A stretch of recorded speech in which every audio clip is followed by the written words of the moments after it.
From the Conference Center at Temple Square in Salt Lake City, this is the Sunday morning session of the 189th Semi-Annual General Conference of the Church of Jesus Christ of Latter-day Saints, with speakers selected from the general authorities and general officers of the church. Music for this session is provided by the Tabernacle Choir at Temple Square. This broadcast is furnished as a public service by Bonneville Distribution. Any reproduction, recording, transcription, or other use of this program without written consent is prohibited. President Henry B. Eyring, second counselor in the First Presidency of the Church, will conduct this session. Brothers and sisters, Mes frères et sœurs, nous vous souhaitons la bienvenue à la session du dimanche matin de la 189e conférence générale d'octobre de l'Église de Jésus-Christ des Saints des derniers jours. Le président Nelson, qui préside la conférence, m'a demandé de diriger cette session. Nous adressons nos salutations et notre amour aux personnes du monde entier qui suivent cette session, à la radio, à la télévision, sur l'Internet ou par satellite.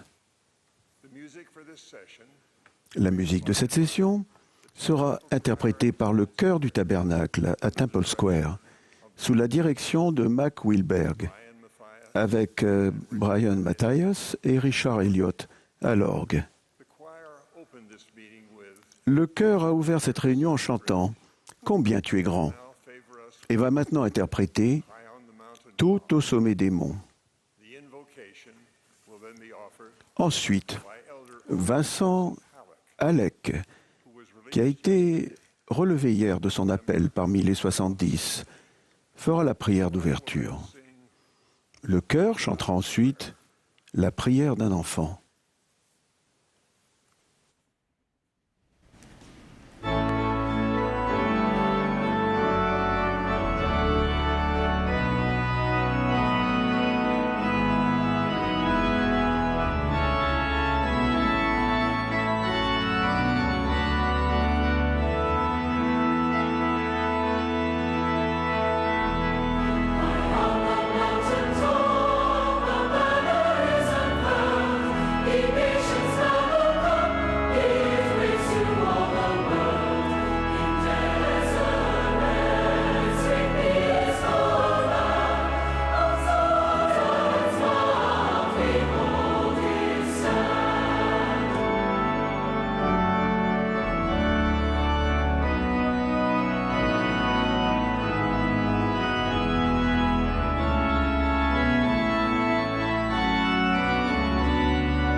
Our dear Heavenly Father, Notre cher Père Céleste, avec le cœur plein de reconnaissance, nous sommes rassemblés ce matin pour te remercier d'être réunis ici en conférence générale pour entendre les messages qui nous ont été donnés jusqu'à présent et d'entendre de nos dirigeants ce matin. Nous sommes reconnaissants d'être réunis sous la direction de ton prophète, le président Nelson. Père Céleste, nous te prions pour être guidés par ton esprit ce jour, que nous puissions comprendre et savoir par les messages qui seront donnés notre capacité à faire le bien et tendre la main pour bénir ceux qui sont autour de nous. Veuille nous bénir tandis que nous commençons cette session de conférence pour que ton esprit soit avec nous. Nous prions pour ces choses au nom de ton Fils bien-aimé Jésus-Christ. Amen.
Nous aurons à présent le plaisir d'entendre Gerrit Gong du Collège des 12 apôtres.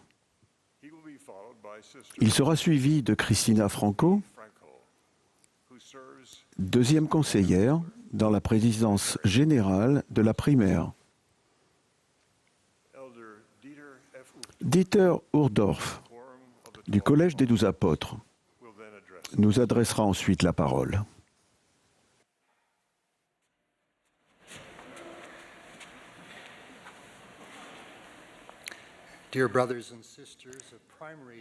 Chers frères et sœurs, un enfant de la primaire apprend à prier. Merci pour la lettre A, pour la lettre B, pour la lettre G. La prière continue. Merci pour les lettres X, Y, Z. Cher Père Céleste, merci pour le chiffre 1, pour le chiffre 2. L'instructrice de la primaire s'inquiète, mais patiente. L'enfant continue. Merci pour le chiffre 5, pour le chiffre 6. Et merci pour mon instructrice de la primaire. Elle est la seule personne qui m'a laissé terminer ma prière. Notre Père Céleste entend les prières de chaque enfant. Avec un amour infini, il nous invite à croire et à trouver notre place par l'alliance. Ce monde est plein de mirages, d'illusions, de tours de passe-passe. Tant de choses semblent passagères et superficielles. Quand nous mettons de côté les masques, les faux-semblants, les goûts et aversions influencés par le plus grand nombre, nous aspirons à plus qu'un éclat superficiel fugace, qu'un lien éphémère ou que la poursuite d'intérêts personnels profanes. Heureusement, il y a un moyen d'obtenir les réponses qui comptent. Pour ce qui est de respecter les grands commandements de Dieu, à savoir de l'aimer et d'aimer notre prochain par l'alliance, il n'est pas question d'aimer comme un inconnu ou un invité, mais comme un enfant dans son foyer. Le paradoxe millénaire reste vrai. En perdant notre vie d'homme naturel par l'appartenance à l'alliance, nous nous trouvons et devenons l'être éternel le plus élevé que nous pouvons être, libre, vivant, réel, et nous établissons nos liens les plus importants. L'appartenance à l'alliance consiste à contracter et à garder des promesses solennelles avec Dieu et les uns avec les autres par le biais d'ordonnances sacrées qui permettent au pouvoir de la divinité de se manifester dans notre vie. Quand nous engageons tout ce que nous sommes aujourd'hui, nous pouvons devenir davantage demain. L'appartenance à l'alliance nous donne une place, une trame et la capacité d'évoluer. Elle produit la foi qui mène à la vie et au salut. Les alliances divines deviennent une source d'amour pour Dieu et émanant de lui, et, par conséquent, pour notre prochain et avec lui. Dieu notre Père Céleste nous aime et nous connaît davantage et mieux que nous nous aimons et nous connaissons nous-mêmes. La foi en Jésus-Christ et les changements personnels nous apportent la miséricorde, la grâce et le pardon. Ils soulagent les blessures, la solitude, l'injustice que nous subissons dans la condition mortelle. Parce qu'il est Dieu, notre Père Céleste veut que nous obtenions son plus grand don, sa joie, sa vie éternelle. Notre Dieu est un Dieu d'alliance. De par sa nature, il respecte l'alliance et fait preuve de miséricorde. Ces alliances perdurent aussi longtemps que le temps dure, ou que la terre demeure, ou qu'il y a à la surface de la terre un seul homme à sauver. Nous ne sommes pas censés traverser l'existence mortelle dans l'incertitude et le doute, mais trouver de la joie dans des relations d'alliance précieuses plus fortes que les liens de la mort. Les ordonnances et les alliances de Dieu sont universelles pour ce qui est de leur nécessité et individuelles pour ce qui est de leur réalisation. De par la justice de Dieu, tout être, en tout lieu et à toute époque, peut recevoir les ordonnances salvatrices. Le libre arbitre intervient. Les gens doivent décider d'accepter ou non les ordonnances qui leur sont offertes. Les ordonnances de Dieu constituent des repères sur son chemin d'alliance. On appelle le plan de Dieu pour ramener ses enfants à lui le plan de rédemption, le plan de salut, le plan du bonheur. La rédemption, le salut, le bonheur céleste sont possibles parce que Jésus-Christ a accompli cette expiation parfaite.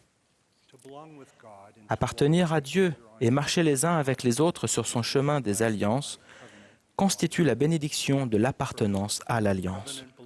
Premièrement, l'appartenance à l'Alliance est centrée sur Jésus-Christ, le médiateur de la nouvelle Alliance.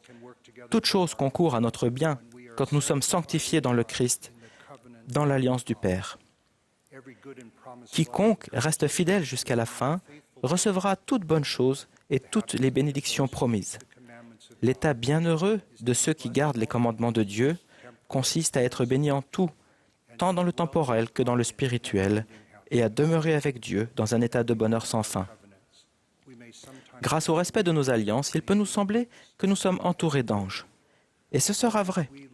Ce seront les gens que nous aimons et qui sont une bénédiction pour nous, de ce côté du voile comme de l'autre. Récemment, Sœur Gong et moi avons été témoins d'un modèle extrêmement touchant d'appartenance à l'Alliance, dans une chambre d'hôpital. Un jeune père avait désespérément besoin d'une greffe de rein. Sa famille avait pleuré, jeûné et prié pour qu'il en reçoive un. Quand la nouvelle est arrivée qu'un rein qui lui sauverait la vie venait de devenir disponible, sa femme a dit doucement « J'espère que l'autre famille va bien. » Appartenir à l'Alliance signifie, pour employer les propos de l'apôtre Paul, que nous soyons encouragés ensemble au milieu de vous par la foi qui nous est commune, à vous et à moi. Sur le chemin de la vie, il arrive que nous perdions la foi en Dieu, mais lui ne perd jamais foi en nous. Pour ainsi dire, la lumière de son porche est toujours allumée. Il nous invite à venir ou à revenir aux alliances qui jalonnent son chemin. Il nous attend, prêt à nous prendre dans ses bras, même quand nous sommes encore loin. Si nous cherchons avec foi les schémas, les trajectoires ou les étapes qui marquent notre expérience, nous pouvons voir ses tendres miséricordes et ses encouragements, en particulier durant nos épreuves, nos peines et nos difficultés, ainsi que nos joies. Peu importe combien de fois nous trébuchons ou tombons, si nous continuons d'avancer vers lui, il nous aidera un pas à la fois. Deuxièmement, le livre de Mormon est une preuve tangible de l'appartenance à l'Alliance. C'est l'instrument promis pour le rassemblement des enfants de Dieu, que les prophéties appellent une nouvelle alliance. Tandis que nous lisons le livre de Mormon, seuls et avec d'autres personnes, en silence ou à voix haute, nous pouvons demander à Dieu, d'un cœur sincère, avec une intention réelle, ayant foi au Christ, si le livre de Mormon est vrai. Alors nous recevrons de lui, par la puissance du Saint-Esprit, l'assurance qu'il l'est. Ainsi, nous aurons aussi l'assurance que Jésus-Christ est notre Sauveur, que Joseph Smith est le prophète du rétablissement, et que l'Église du Seigneur porte son nom, l'Église de Jésus-Christ, des saints des derniers jours. Le livre de Mormon s'adresse par l'alliance ancienne et moderne à vous, qui êtes les enfants de Léhi, enfants des prophètes. Vos ancêtres ont reçu par alliance la promesse que vous, leurs descendants, reconnaîtriez dans le livre de Mormon une voix provenant de la poussière. Cette voix que vous ressentez lorsque vous lisez ce livre témoigne que vous êtes enfants de l'Alliance et que Jésus est votre bon berger.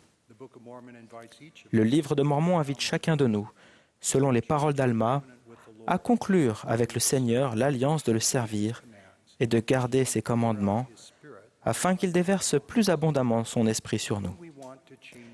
Quand nous voulons changer et devenir meilleurs, ou comme l'a dit quelqu'un, arrêter d'être malheureux et commencer à être heureux d'être heureux, nous devenons réceptifs aux instructions, à l'aide et à de la force. En contractant des alliances, nous pouvons dès à présent appartenir à Dieu et à une communauté de croyants fidèles et ainsi recevoir la bénédiction promise dans la doctrine du Christ. L'autorité de la prêtrise rétablie pour bénir tous les enfants de Dieu constitue la troisième dimension de l'appartenance à l'Alliance. Au cours de cette dispensation, Jean-Baptiste et les apôtres Pierre, Jacques et Jean sont venus en messagers glorifiés de Dieu pour rétablir l'autorité de sa prêtrise. La prêtrise de Dieu et ses ordonnances adoucissent nos relations ici-bas et permettent à celles issues d'alliance d'être scellées dans les cieux, celles qui sont contractées par l'alliance. Littéralement, les bénédictions de la prêtrise s'étendent de la naissance à la mort, à commencer par le nom et la bénédiction d'un bébé jusqu'à la consécration d'une tombe. Les bénédictions de la prêtrise guérissent, réconfortent et guident. Tandis qu'il donnait à son fils une bénédiction de la prêtrise, un père en colère contre lui a ressenti un amour qui lui a permis de pardonner. Seul membre de sa famille, une précieuse jeune fille doutait que Dieu ait de l'amour pour elle, jusqu'à ce qu'elle reçoive une bénédiction de la prêtrise inspirée. Partout dans le monde, de nobles patriarches se préparent spirituellement à donner des bénédictions patriarcales. Quand un patriarche pose les mains sur votre tête, il ressent et exprime l'amour que Dieu éprouve pour vous. Il déclare votre lignée dans la maison d'Israël. Il révèle les bénédictions du Seigneur pour vous. La femme d'un patriarche, attentionnée comme elles le sont, m'a décrit comment ses enfants et elle s'efforcent de favoriser la présence de l'Esprit, en particulier les jours où leur papa donne des bénédictions patriarcales. Enfin, nous recevons les bénédictions qui découlent de l'appartenance à l'Alliance lorsque nous suivons le prophète du Seigneur et nous réjouissons de vivre en respectant nos alliances, y compris celle du mariage. Un mariage dans l'Alliance devient saint et éternel quand nous choisissons quotidiennement le bonheur de notre conjoint et de notre famille avant le nôtre. Quand le moi devient nous, nous grandissons ensemble. Nous vieillissons ensemble, nous rajeunissons ensemble. Nos espoirs et nos joies sont sanctifiés par l'espoir, et une joie sereine dans le temps et dans l'éternité, tandis que nous nous servons mutuellement tout au long d'une vie d'oublié de soi. Les situations diffèrent. Toutefois, quand nous faisons tout notre possible, que nous demandons et recherchons sincèrement l'aide du Seigneur tout le long du chemin, il nous guide en son temps et à sa manière par le Saint-Esprit. Les alliances du mariage sont un engagement mutuel volontaire pris par les personnes qui les ont contractées, un rappel du respect de Dieu et de notre propre respect pour le libre arbitre et de la bénédiction que nous avons de pouvoir obtenir son aide lorsque les conjoints la recherchent ensemble. Les fruits de l'appartenance à l'Alliance à travers les générations se ressentent dans nos foyers et nos cœurs. Je vais illustrer cela par des exemples personnels. Quand Sir Gong et moi avons commencé à éprouver des sentiments l'un pour l'autre et à envisager le mariage, j'ai appris ce que signifie le libre arbitre et la prise de décision. Pendant quelque temps, nous vivions dans 2 pays différents sur 2 continents différents. C'est la raison pour laquelle je peux dire honnêtement que j'ai obtenu un doctorat en relations internationales. Quand j'ai demandé « Père Céleste, dois-je épouser Suzanne ?» j'ai ressenti de la paix. Mais c'est quand j'ai appris à prier de façon plus précise en disant « Père Céleste, j'aime Suzanne et je veux l'épouser. Je promets d'être le meilleur mari et le meilleur père que je puisse être. » C'est quand j'ai agi et pris les meilleures décisions possibles que j'ai reçu les confirmations spirituelles les plus fortes. Chez les familles Gong et Lindsay, grâce à nos arbres généalogiques, nos anecdotes et nos photos sur le site de Family Search, nous découvrons nos ancêtres et leurs expériences passées, ce qui nous permet de développer un sentiment d'appartenance. Pour nous, ces ancêtres respectés incluent notre arrière-grand-mère, Alice Blower Bangerter, qui a reçu 3 demandes en mariage le même jour et a plus tard demandé à son mari de fixer une pédale à sa baratte pour qu'elle puisse battre le beurre, tricoter et lire en même temps. Notre arrière-grand-père, Loy Kuei Char, qui a porté ses enfants sur son dos et les quelques biens matériels de sa famille sur le dos d'un âne pour traverser les champs de lave de la grande île d'Hawaï. L'engagement et les sacrifices de générations d'ancêtres Char continuent d'être une bénédiction pour notre famille aujourd'hui.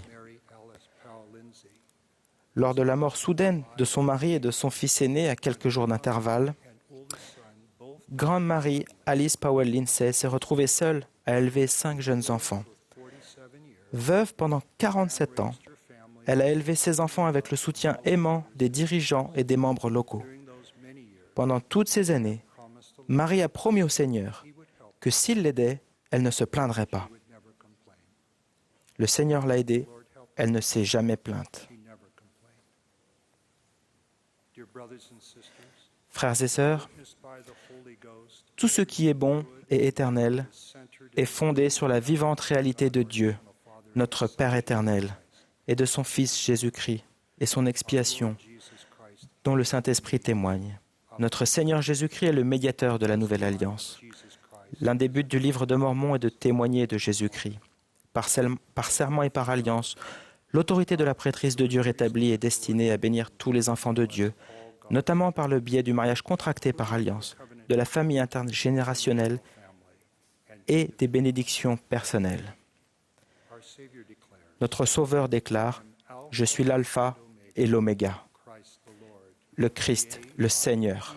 Oui, je le suis, le commencement et la fin, le Rédempteur du monde. » Avec nous dès le commencement, il est avec nous dans tous nos efforts d'appartenance à l'Alliance jusqu'à la fin. J'en témoigne au nom sacré de Jésus-Christ. Amen.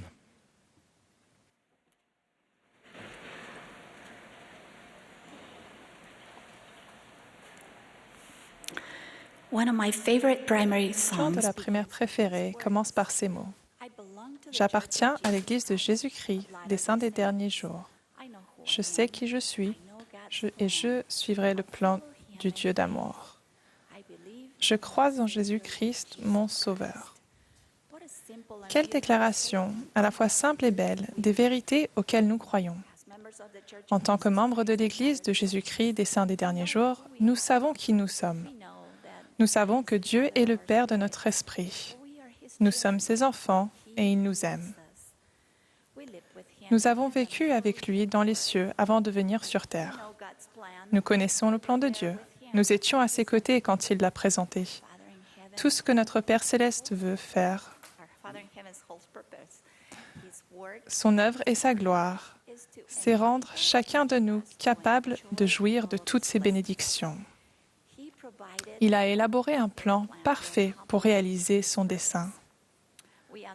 Nous avons compris et accepté ce plan du bonheur, de rédemption et de salut avant de venir sur la terre. Jésus-Christ occupe une place essentielle dans le plan de Dieu. Par son expiation, Jésus-Christ accomplit le dessein de son Père et nous a donné à chacun la possibilité d'avoir l'immortalité et l'exaltation. Satan, le diable, est l'ennemi du plan de Dieu et il l'a été depuis le commencement. Le libre arbitre, la capacité de choisir, est l'un des plus grands dons que Dieu ait fait à ses enfants. Nous devons décider si nous voulons suivre Jésus-Christ ou suivre Satan. Ce sont des vérités simples que nous pouvons transmettre aux autres. Permettez-moi de vous raconter comment ma mère a fait part de ces vérités simples en étant simplement ouverte à une discussion et en reconnaissant une opportunité qui s'est présentée. Il y a de nombreuses années, ma mère est retournée en Argentine pour rendre visite à mon frère. Ayant peur de prendre l'avion, elle a demandé à l'un de mes fils de lui donner une bénédiction de réconfort et de protection.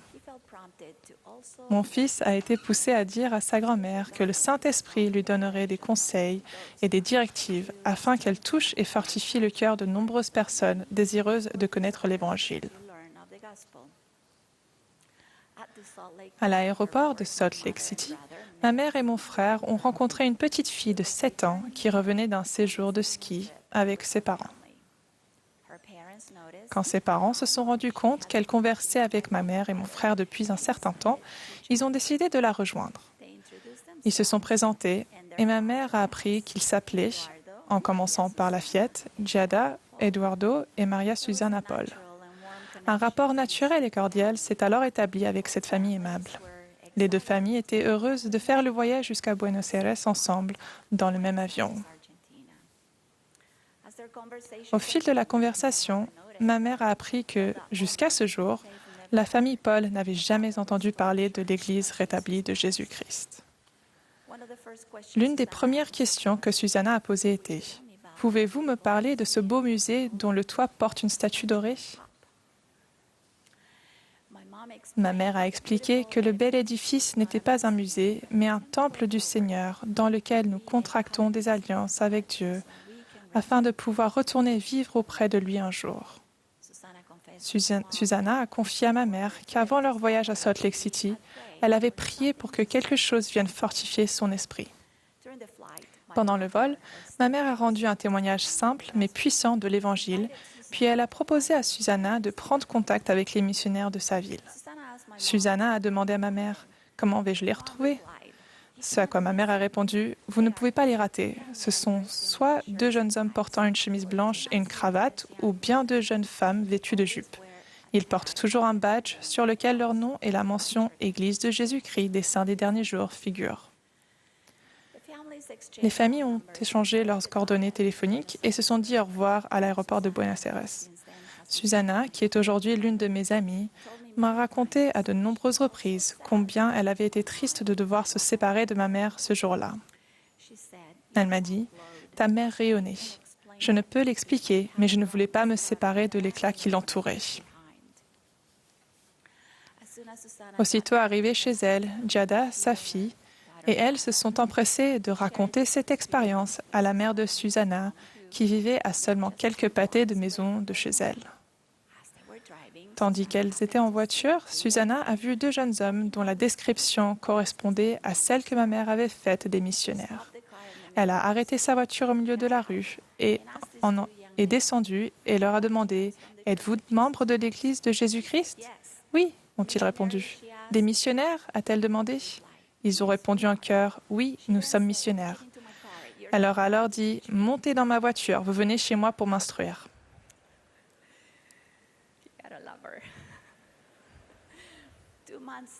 2 mois plus tard, Maria Susanna se faisait baptiser. Giada, sa fille, a également été baptisée lorsqu'elle a eu 9 ans. Nous continuons de travailler à la conversion d'Eduardo, que nous aimons quoi qu'il advienne. Susanna est devenue l'une des meilleures missionnaires que je connaisse. Comme les fils de Mosia, elle amène de nombreuses âmes au Christ. Au cours d'une de nos conversations, je lui ai demandé « Quel est ton secret ? Comment fais-tu pour parler de l'Évangile aux autres ?» Elle m'a dit « C'est très simple. Chaque jour, avant de sortir de chez moi, je prie notre Père céleste et lui demande de me guider vers quelqu'un qui a besoin de l'Évangile. Parfois, j'emporte un livre de Mormon à donner ou des cartes de prise de contact que les missionnaires m'ont remises.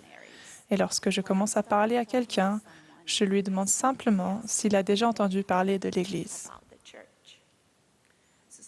Elle m'a également dit, « Il m'arrive aussi de sourire pendant que j'attends le train. » Un jour, un jeune homme m'a regardé et m'a demandé, « Pourquoi souriez-vous »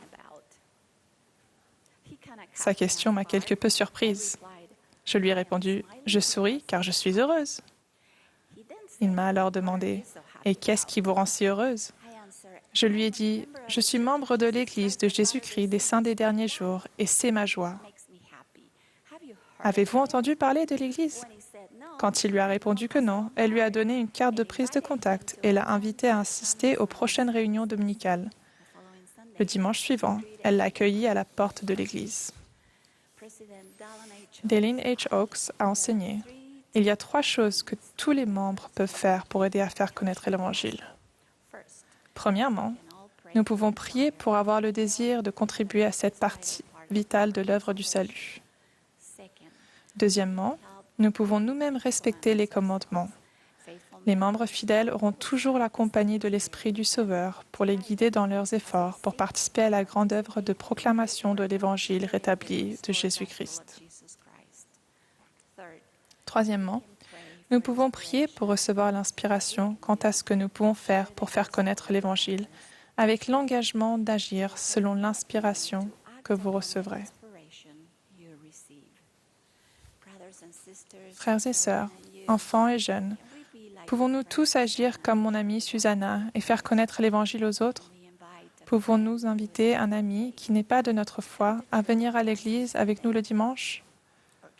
Ou pouvons-nous peut-être donner un exemplaire du livre de Mormon à un parent ou à un ami? Pouvons-nous aider les autres à trouver leurs ancêtres sur Family Search ou leur faire part de ce que nous avons appris au cours de notre étude hebdomadaire du programme « Viens et suis-moi » ? Pouvons-nous être plus semblables à notre Sauveur Jésus-Christ et dire aux autres ce qui nous apporte de la joie? La réponse à toutes ces questions est oui. Nous pouvons y arriver. Les Écritures nous enseignent que les membres de l'Église de Jésus-Christ sont envoyés travailler dans sa vigne au salut de l'âme des hommes. Doctrine et Alliance 138-56. Cette œuvre du salut comprend l'œuvre missionnaire par les membres, le maintien des convertis dans l'Église, la remotivation des membres non pratiquants, l'œuvre du temple et de l'histoire familiale, ainsi que l'enseignement de l'Évangile. Mes chers amis, le Seigneur a besoin de nous pour rassembler Israël. Il a dit, dans les Doctrines Alliance, « Ne vous souciez pas d'avance de ce que vous direz, mais amassez continuellement dans votre esprit les paroles de vie, et la part qui sera attribuée à tout homme vous sera donnée à l'heure même. »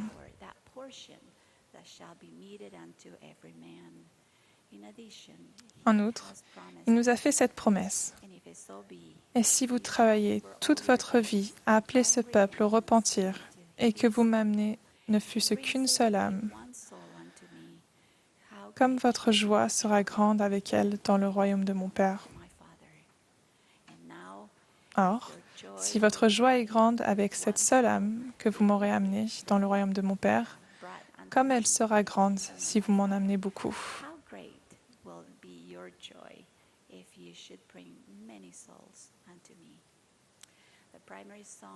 Le chant de la primaire par lequel j'ai commencé mon discours s'achève par cette déclaration profonde. Je crois en Jésus-Christ, mon Sauveur. Son nom soit loué. Le bien je ferai, sa voie je suivrai, proclamant sa vérité. Je témoigne que ces paroles sont vraies, que notre Père céleste nous aime et qu'il attend que nous nous tournions vers lui afin de nous bénir et de bénir les gens qui nous entourent. Puissions-nous avoir le désir d'amener nos frères et sœurs au Christ. C'est là ma prière. Au nom de Jésus-Christ. Amen.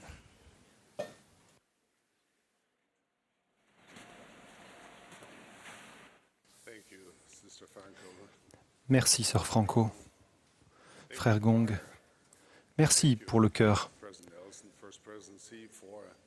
Et Frère Nelson et la première présidence pour ce merveilleux week-end de conférence générale. Un roman fantastique pour les enfants apprécié de tous, écrit il y a de nombreuses années, commence par cette phrase « Dans un trou vivait un hobbit ». L'histoire de Bilbon Saquet est celle d'un hobbit le plus normal et le plus ordinaire qui soit, auquel est donnée une occasion extraordinaire. Vivre une occasion merveilleuse de partir à l'aventure avec à la clé la promesse d'une belle récompense. Le problème, c'est que la plupart des hobbits qui se respectent ne veulent rien avoir à faire avec les aventures. Tout ce qui les intéresse, c'est le confort. Ils aiment, quand c'est possible, prendre 6 repas par jour et passer leur journée dans leur jardin, échanger des récits avec les visiteurs, chanter, jouer de la musique et se délecter des joies simples de la vie. Cependant, lorsque Bilbon est mis face à la perspective d'une grande aventure, quelque chose jaillit au plus profond de son cœur. Il comprend d'entrée de jeu que le voyage va être difficile, dangereux même. Il se pourrait même qu'il ne revienne pas. Néanmoins, l'appel de l'aventure est parvenu jusqu'au tréfonds de son cœur. Et c'est ainsi que ce hobbit tout à fait ordinaire abandonna son confort et prit le chemin d'une grande aventure qui le conduira au loin et le ramènera ensuite chez lui. Peut-être que cette histoire trouve un écho chez un grand nombre d'entre nous, parce qu'elle est aussi la nôtre. Il y a fort longtemps, bien avant notre naissance, à une époque que le temps a estompé et que notre mémoire a occulté, nous avons, nous aussi, reçu l'invitation à nous embarquer dans une aventure. Cela nous a été proposé par Dieu, notre Père céleste. Accepter cette aventure signifiait quitter le confort et la sécurité de sa présence immédiate. Cela voulait dire venir sur la terre pour un voyage rempli de dangers et d'épreuves inconnues. Nous savions que cela ne serait pas facile, mais nous savions aussi que nous recevrions des trésors précieux, notamment un corps physique, et que nous connaîtrions les joies et les peines immenses de la condition mortelle. Nous apprendrions à persévérer, à rechercher et à lutter. Nous découvririons des vérités au sujet de Dieu et de nous-mêmes. Bien sûr, nous savions que nous ferions de nombreuses erreurs en chemin. Mais nous avions aussi une promesse, celle que, grâce au grand sacrifice de Jésus-Christ, nous pourrions être lavés de nos transgressions, raffinés et purifiés dans notre esprit et un jour ressuscités et être réunis à nos êtres chers.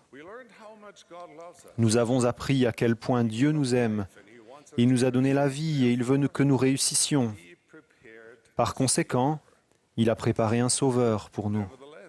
Notre Père céleste a dit néanmoins, « Tu peux choisir par toi-même, car cela t'est donné. » Il devait y avoir des aspects de l'aventure mortelle qui inquiétaient et même terrifiaient les enfants de Dieu, puisqu'un grand nombre de nos frères et sœurs spirituels s'y sont opposés. Par le don et le pouvoir du libre arbitre, nous avons décidé que ce que nous aurions la possibilité d'apprendre et de devenir dans les éternités valait grandement la peine de courir le risque. Aussi, faisant confiance aux promesses et au pouvoir de Dieu et de son Fils bien-aimé, nous avons accepté de relever le défi. Je l'ai accepté, et vous aussi. Nous avons accepté de quitter la sécurité de notre premier état et de nous embarquer dans notre grande aventure personnelle qui nous conduirait au loin et nous ramènerait ensuite chez nous. Pourtant, la vie dans la condition mortelle trouve le moyen de nous distraire, n'est-ce pas? Nous avons tendance à perdre de vue notre grande quête, préférant le confort et la facilité à la croissance et au progrès. Malgré tout, une chose indéniable demeure au plus profond de notre cœur et aspire à un objectif plus élevé et plus noble. Cette aspiration est l'une des raisons pour lesquelles les gens sont attirés par l'Évangile de Jésus-Christ. L'Évangile rétabli est, dans un sens, un renouvellement de l'appel à l'aventure que nous avons accepté il y a bien longtemps. Le Sauveur nous invite, chaque jour, à renoncer à notre confort et à notre sécurité et à nous joindre à lui sur le chemin du disciple. Il y a de nombreux virages sur cette route, il y a des collines, des vallées et des déviations. Il peut même y avoir, métaphoriquement parlant, des araignées, des trolls et même un dragon ou deux. Mais si vous restez sur la voie et avez confiance en Dieu, vous finirez par trouver le chemin de votre glorieuse destinée qui vous ramènera à votre foyer céleste. Alors, par où devez-vous commencer? C'est très simple. Premièrement, nous devons tourner notre cœur vers Dieu. Vous devez d'abord choisir de tourner votre cœur vers lui et forcez-vous chaque jour de le trouver. Apprenez à l'aimer, puis laissez cet amour vous inciter à apprendre, à comprendre et à suivre ses enseignements. L'Évangile rétabli de Jésus-Christ nous est donné sous une forme claire et simple qu'un enfant peut comprendre. Et cependant, il contient les réponses aux questions les plus complexes de la vie et il a une telle profondeur et une telle complexité que même en l'étudiant et en le méditant toute une vie, nous n'en comprendrions à peine qu'une infime partie. Si vous hésitez à vous lancer dans cette aventure parce que vous doutez de vos capacités, rappelez-vous que la vie de disciple ne consiste pas à faire les choses parfaitement, mais à les faire volontairement. Ce sont vos choix, bien plus que vos capacités, qui montrent qui vous êtes vraiment. Même lorsque vous échouez, vous pouvez choisir de ne pas abandonner, mais de trouver le courage de vous relever et d'aller de l'avant. C'est le test suprême de ce voyage. Dieu sait que vous n'êtes pas parfait, que vous échouerez parfois. Dieu ne vous aime pas moins lorsque vous êtes en difficulté que lorsque vous triomphez. Comme un parent aimant, Il veut simplement que vous continuiez d'avoir la volonté d'essayer. Être un disciple, c'est comme apprendre à jouer du piano. Peut-être qu'au début, tout ce que vous pourrez faire sera de jouer une version à peine reconnaissable de la valse des puces. Mais si vous continuez de pratiquer, ces quelques airs laisseront place alors un jour à des sonates, des rhapsodies et des concerts grandioses. Ce jour n'arrivera peut-être pas dans cette vie, mais il viendra. Tout ce que Dieu demande, c'est que vous continuiez consciencieusement de faire des efforts. Il y a quelque chose d'intéressant, presque de paradoxal à propos de ce chemin que vous avez choisi. En effet, le seul moyen que vous ayez de progresser dans cette aventure de l'Évangile, c'est d'aider les autres à progresser également. Aider les autres, c'est le chemin du disciple. La foi, l'espérance, l'amour, la compassion et le service nous raffinent en tant que disciples. Par vos efforts, pour aider les pauvres et les nécessiteux, pour vous tourner vers les personnes en détresse, votre propre personnalité se purifie et se forge, votre esprit s'élargit et vous avancez légèrement grandi. Mais cet amour ne doit pas attendre de retour. Cela ne peut pas être le genre de service qui attend de la reconnaissance, de l'adulation ou une faveur. Les vrais disciples de Jésus-Christ aiment Dieu et ses enfants sans attendre quoi que ce soit en retour. Nous aimons ceux qui nous déçoivent, ceux qui ne nous aiment pas. Même ceux qui se moquent de nous, nous traitent mal ou cherchent à nous blesser. Quand vous remplissez votre cœur de l'amour pur du Christ, vous ne laissez aucune place à la rancœur, au jugement, ni à l'humiliation. Vous respectez les commandements de Dieu parce que vous l'aimez. Au cours de ce processus, vous devenez peu à peu plus semblables au Christ, en pensée et en action. Et quelle aventure pourrait être plus grande que celle-là? La troisième chose que nous nous efforçons de maîtriser au cours de ce voyage, c'est de prendre sur nous le nom de Jésus-Christ et de ne pas avoir honte d'être membre de l'Église de Jésus-Christ. Nous ne cachons pas notre foi. Nous ne l'enterrons pas. Au contraire, nous parlons de notre voyage avec les autres de façon normale et naturelle. C'est ce que font des amis. Ils parlent de choses importantes à leurs yeux, de choses qui leur tiennent à cœur et qui font la différence dans leur vie. C'est ce que vous faites, vous racontez vos histoires et vos expériences de membres de l'Église de Jésus-Christ des saints des derniers jours. Parfois, vos histoires font rire les gens. Parfois, elles leur font verser des larmes.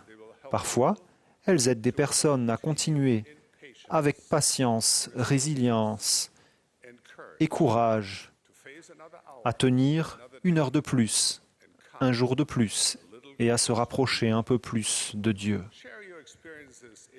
Racontez vos expériences en personne, sur les réseaux sociaux, en groupe, partout. Une des dernières choses que Jésus a dites à ses disciples était d'aller dans le monde entier et de relater l'histoire du Christ ressuscité. Aujourd'hui, nous aussi, acceptons avec joie cette grande mission. Quel message glorieux nous avons à annoncer. Grâce à Jésus-Christ, chaque homme, chaque femme et chaque enfant peut retourner en toute sécurité dans son foyer céleste et y demeurer dans la gloire et la justice. Il y a encore plus de bonnes nouvelles à annoncer. Dieu est apparu à l'homme, à notre époque. Je vous rappelle que Dieu ne vous demande pas de vendre l'Évangile rétabli ou l'Église de Jésus-Christ. Il attend simplement de vous que vous ne les cachiez pas sous un boisseau. Et si les gens décident que l'Église n'est pas pour eux, leur décision leur appartient. Cela ne signifie pas que vous avez échoué. continuez de les traiter gentiment et n'excluez pas l'idée de les inviter à nouveau. La différence entre avoir des relations sociales informelles et adopter l'attitude d'un disciple courageux et compatissant, c'est l'invitation. Nous aimons et respectons tous les enfants de Dieu, quelle que soit leur position, leur race ou leur religion, ou quelles que soient les décisions qu'ils prennent dans leur vie. Pour notre part, nous dirons « Venez et voyez ». Découvrez par vous-même comme le chemin du disciple peut être gratifiant et ennoblissant. Nous invitons les gens à venir nous aider dans nos efforts pour rendre ce monde meilleur. Et nous pouvons leur dire, venez et restez. Nous sommes vos frères et sœurs. Nous ne sommes pas parfaits. Nous avons confiance en Dieu et nous essayons de suivre ses commandements. Joignez-vous à nous. Vous nous rendrez meilleurs. Et ce faisant, vous deviendrez meilleurs aussi. Vivons cette aventure ensemble. Lorsque notre ami Bill Bonsakeh a senti l'appel de l'aventure bouillonner en lui, il a décidé qu'il allait profiter d'une bonne nuit de sommeil, se régaler d'un petit déjeuner copieux et s'y mettre dès le matin. À son réveil, il a remarqué que la maison était en désordre et il a failli se laisser distraire de son noble objectif. Mais alors, son ami Gandalf est arrivé et lui a demandé « Quand vas-tu donc venir ?» Pour rattraper ses amis, Bilbon a dû décider de lui-même quoi faire. Alors, ce hobbit normal et ordinaire a franchi sa porte d'entrée avec la rapidité d'une flèche pour se lancer si vite sur le chemin de l'aventure qu'il en a oublié son chapeau, sa canne et son mouchoir de poche. Il n'a même pas fini son deuxième petit déjeuner. Peut-être y a-t-il ici une leçon à tirer pour nous aussi. Si vous et moi avons éprouvé le désir de nous joindre à la grande aventure de vivre et faire connaître ce que notre Père Céleste aimant a préparé pour nous il y a longtemps, je vous assure qu'aujourd'hui est le jour où il faut suivre le Fils de Dieu, notre Sauveur, sur le chemin du service et de la fidélité qu'il nous a montré. Nous pourrions passer notre vie entière à attendre que le moment parfait se présente. Mais c'est maintenant qu'il faut s'engager pleinement à rechercher Dieu, à servir les autres et à faire part de notre expérience avec autrui. Laissez derrière vous votre chapeau, votre canne, votre mouchoir et votre maison en désordre. À ceux d'entre nous qui marchent déjà sur ce chemin, je dis prenez courage, ayez de la compassion, ayez confiance et continuez. À ceux qui ont quitté le chemin, je dis s'il vous plaît, revenez, joignez-vous à nous de nouveau, rendez-nous plus forts. Et à ceux qui n'ont pas encore commencé, je dis pourquoi attendre ? Si vous voulez connaître les merveilles de ce grand voyage spirituel, lancez-vous dans votre propre grande aventure. Parlez avec les missionnaires, parlez avec vos amis saints des derniers jours. Discutez avec eux de cette œuvre merveilleuse et de ce prodige. Il est temps de commencer. Si vous avez le sentiment que votre vie pourrait avoir davantage de sens, un objectif plus élevé, et que vous pourriez resserrer vos liens familiaux et vous rapprocher de Dieu, alors rejoignez-nous, je vous en prie. Si vous recherchez une communauté de personnes qui s'efforcent de devenir ce qu'elles peuvent être de mieux, d'aider les gens dans le besoin et de rendre le monde meilleur, rejoignez-nous. Venez et voyez quel est ce voyage merveilleux, prodigieux et aventureux. Le long du chemin, vous vous découvrirez vous-même. Vous découvrirez un sens à votre vie. Vous découvrirez Dieu. Vous découvrirez le voyage le plus aventureux et glorieux de votre vie. J'en rends témoignage au nom de notre Rédempteur et Sauveur, Jésus-Christ. Amen.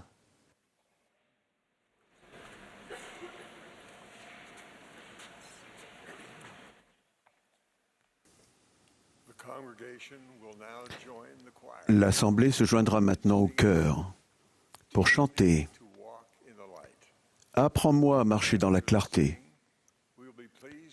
le numéro 195 dans le recueil de cantiques français. Après le chant, nous aurons le plaisir d'entendre Walter Gonzalez des 70. Il sera suivi de Gary Stevenson du Collège des 12 apôtres.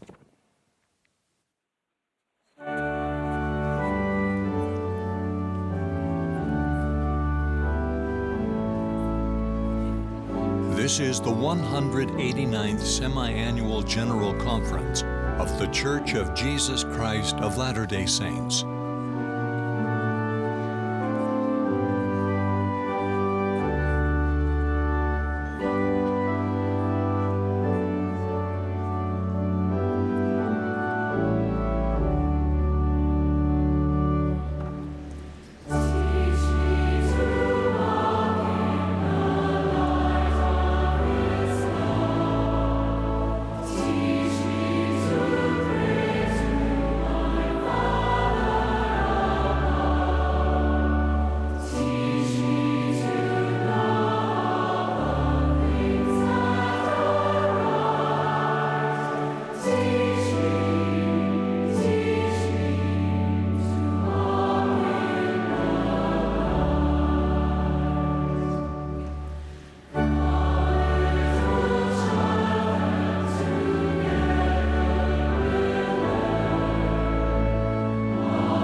Voici environ 2000 ans, le Sauveur est descendu de la montagne après avoir enseigné les béatitudes et d'autres principes de l'Évangile.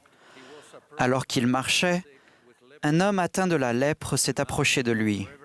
Lui témoignant de la révérence et du respect, l'homme s'est agenouillé devant le Christ, cherchant à être soulagé de ses souffrances. Sa demande était simple. « Seigneur, si tu le veux, tu peux me rendre pur. » Jésus a alors étendu la main et le touchant a dit « Je le veux, sois pur. » Nous apprenons donc que notre Sauveur veut toujours nous bénir. Certaines bénédictions peuvent être accordées immédiatement, d'autres peuvent prendre plus longtemps et d'autres encore peuvent même se produire après cette vie, mais les bénédictions arriveront le moment venu. Tout comme le lépreux, nous pouvons trouver de la force et du réconfort dans cette vie en acceptant sa volonté et en sachant qu'il veut nous bénir. Nous pouvons trouver la force d'affronter n'importe quelle difficulté, n'importe quelle tentation, et de comprendre et de supporter toute situation difficile. Assurément, dans l'un des moments les plus pénibles de sa vie, la force de supporter du Sauveur a été accrue quand il a dit à son Père « Que ta volonté soit faite ». La demande du lépreux n'a pas été faite de façon prétentieuse ou exigeante. Ses paroles révèlent une attitude humble, porteuse de grandes espérances, mais exprimant aussi le désir sincère que la volonté du Sauveur s'accomplisse. C'est là un exemple de l'attitude avec laquelle nous devons venir au Christ. Nous devons aller à lui avec la certitude que le désir du Sauveur est actuellement et sera toujours de faire ce qui est le mieux pour nous présentement et dans l'éternité. Il a une perspective éternelle que nous n'avons pas. Nous devons aller au Christ avec le désir sincère que notre volonté soit engloutie dans la sienne, qui nous préparera alors à la vie éternelle. Il est très difficile d'imaginer la souffrance physique et émotionnelle qui accablait le lépreux qui s'est présenté au Sauveur. La lèpre affecte les nerfs et la peau, provoquant la défiguration et l'invalidité. De plus, elle engendrait une grande stigmatisation sociale. Quelqu'un atteint de la lèpre devait quitter ses êtres chers et vivre isolé de la société. Les lépreux étaient considérés comme impurs physiquement et spirituellement. Pour cette raison, la loi de Moïse exigeait que les lépreux portent des vêtements déchirés et crient « impurs » quand ils se déplaçaient. Malades et méprisés, les lépreux finissaient par vivre dans des maisons abandonnées ou des tombes. Il n'est pas difficile d'imaginer que le lépreux qui s'est approché du Sauveur était brisé. Nous aussi pouvons nous sentir brisés d'une façon ou d'une autre, que ce soit dû à nos actions ou à celles d'autres personnes dues à des circonstances que nous pouvons ou ne pouvons pas contrôler. Dans de tels moments, nous pouvons placer notre volonté entre ses mains. Il y a quelques années, Zulma, ma chère épouse, a reçu une nouvelle dévastatrice. Elle avait une tumeur située dans sa glande parotide et elle grossissait rapidement. Son visage a commencé à enfler, exigeant le recours immédiat d'une opération délicate. De nombreuses pensées ont traversé son esprit et l'ont beaucoup inquiété. La tumeur était-elle maligne? Comment son corps allait-il s'en remettre? Son visage allait-il être paralysé? Quelle serait l'intensité de la douleur? Son visage porterait-il des cicatrices permanentes? La tumeur, une fois enlevée, reviendrait-elle? Serait-elle à même d'assister au mariage de notre fils 2 semaines plus tard? Allongée dans la salle d'opération, elle s'est sentie brisée.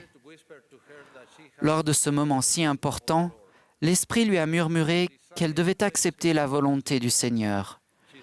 Elle a alors décidé de mettre sa confiance en Dieu. Elle a fortement ressenti que, quel que soit le résultat, sa volonté serait ce qu'il y a de mieux pour elle. Peu après, elle a sombré dans le sommeil provoqué par l'anesthésie. Plus tard, elle a écrit dans son journal ces lignes poétiques. « Sur la table d'opération, je me suis incliné devant toi, et m'abandonnant à ta volonté, je me suis endormi. Je savais que je ne pouvais me tourner vers toi, sachant que rien de mal. Je savais que je pouvais me tourner vers toi, sachant que rien de mal ne peut venir de toi. » Elle a trouvé de la force et du réconfort en soumettant sa volonté à celle du Père. Ce jour-là, Dieu l'a grandement bénie. Quelle que soit notre situation, nous pouvons exercer notre foi pour aller au Christ et trouver un Dieu en qui nous pouvons avoir confiance. Comme mon fils Gabriel l'a écrit, selon le prophète, le visage de Dieu resplendit comme le soleil, et ses longs cheveux sont plus blancs que la neige, et sa voix gronde comme les eaux puissantes, et comparé à lui, l'homme n'est rien. Je suis anéanti quand je me rends compte que moi aussi, je ne suis rien. Et c'est seulement alors que je peux aller en tâtonnant vers un Dieu en qui je peux avoir confiance. Et ce n'est alors que je peux découvrir le Dieu en qui je peux avoir confiance. Nous pouvons placer notre confiance en lui parce qu'il nous aime et veut tout ce qu'il y a de mieux pour nous en toutes circonstances. Le lépreux s'est approché, mu par le pouvoir de l'espérance. Le monde ne lui avait donné aucune solution, pas même de réconfort. Alors, le simple toucher du Sauveur a dû sembler comme une caresse à toute son âme. Nous ne pouvons qu'imaginer la profonde gratitude que le lépreux a dû éprouver au contact du Sauveur, particulièrement quand il a entendu les paroles « Je le veux, sois pur ». L'histoire indique qu'aussitôt il fut purifié de sa lèpre. Nous aussi pouvons ressentir le toucher de la main aimante et apaisante du Sauveur. Quelle joie, quelle espérance et quelle reconnaissance entrent dans notre âme quand nous savons qu'il veut nous aider à être purs, Si nous allons à lui, Dieu viendra à notre secours pour nous guérir et nous donner la force d'affronter une situation. De toute façon, l'acceptation de sa volonté et non de la nôtre nous aidera à comprendre les situations dans lesquelles nous nous trouvons. Rien de mal ne peut venir de Dieu. Il sait ce qui est le mieux pour nous. Peut-être n'enlèvera-t-il pas nos fardeaux immédiatement. Il peut parfois les rendre plus légers, comme il l'a fait pour Alma et son peuple. Finalement, grâce aux alliances, les fardeaux seront allégés, que ce soit dans cette vie ou lors de la sainte résurrection. Le désir sincère que sa volonté s'accomplisse, accompagné de la compréhension de la nature divine de notre Rédempteur, nous aide à acquérir le genre de foi dont le lépreux a fait preuve afin d'être purifié. Jésus-Christ est un Dieu d'amour, un Dieu d'espérance, un Dieu de guérison, un Dieu qui veut nous bénir et nous aider à être purs. C'est ce qu'il voulait avant de venir sur cette terre, quand il s'est proposé pour nous secourir quand nous tombons en transgression. C'est ce qu'il a voulu à Gethsémanée, quand il a affronté la souffrance humainement incompréhensible pendant l'agonie pour payer le prix du péché. C'est ce qu'il veut maintenant, quand il plaide en notre faveur devant le Père. C'est pourquoi sa voix continue de répéter « Venez à moi, vous tous qui êtes fatigués et chargés, et je vous donnerai du repos. » Il peut nous guérir et nous élever parce qu'il a la capacité de le faire. Il a pris sur lui toutes les souffrances du corps et de l'esprit pour que ses entrailles soient remplies de miséricorde afin de pouvoir nous aider en toutes choses et pour nous guérir et nous élever. Les paroles d'Ésaïe, citées par Abinadi, traduisent cela admirablement et de façon émouvante. Cependant, ce sont nos souffrances qu'il a portées, c'est de nos douleurs qu'il s'est chargé.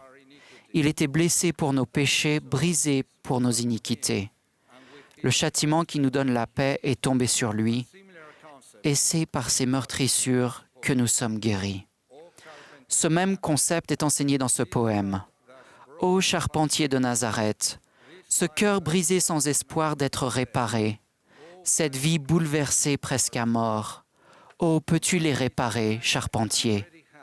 Et de sa main douce et serviable, sa douce vie tissée dans les nôtres brisées, jusqu'à ce qu'elle soit nouvellement créée, toute chose nouvelle. La substance meurtrie du cœur, désir, ambition, espoir et foi, faisant une pièce parfaite, ô charpentier de Nazareth. Si de quelque façon que ce soit, vous ne vous sentez pas pur, si vous êtes brisé, sachez que vous pouvez être purifié, vous pouvez être réparé parce qu'il vous aime. Ayez la confiance que rien de mauvais ne peut venir de lui, parce qu'il est descendu au-dessous de tout. Il a rendu possible que tout ce qui est dans notre vie a été brisé, soit réparé, et qu'ainsi nous soyons réconciliés avec Dieu. Il a voulu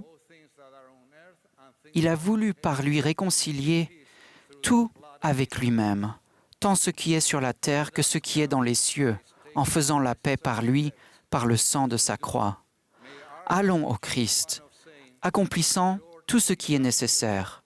Ce faisant, faisons en sorte que notre attitude soit de dire « Seigneur, si tu le veux, tu peux me rendre pur. » Si nous le faisons, nous pouvons recevoir le toucher guérisseur du Maître, ainsi que le son aimant de sa voix disant « Je le veux, sois pur. » Le Sauveur est le Dieu en qui nous pouvons avoir confiance. Il est le Christ, loin, le Saint Messie, dont je témoigne en son saint nom, Jésus-Christ. Amen.